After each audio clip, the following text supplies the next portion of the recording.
आपने उसी तरह सिंपली एडिटर के आना है, एडिटर के अंदर आना है। एडिटर के अंदर आप अपनी कोड लिखेंगे, जो भी कोड आप सीखेंगे HTML वो आप उसके अंदर ऐड करते जाएं। उस फाइल को सेव करें, ब्राउज़र के अंदर उस फाइल को रिफ्रेश करें तो आपको आउटपुट जो है वो डिस्प्ले हो जाएगी। तो ये इसका स्टैंडर्ड प्रोसीजर है।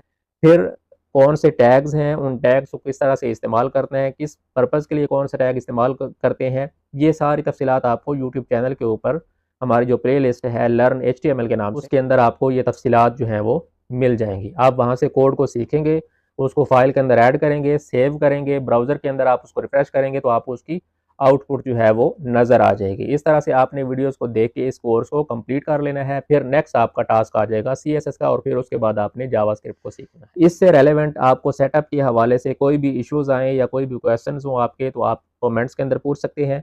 मैं कमेंट्स के अंदर भी आंसर कर दूँगा। अगर कोई डिटेल्ड आंसर रिक्वायर्ड होगा तो उसके लिए अलग से वीडियो भी बना के अपलोड कर देंगे।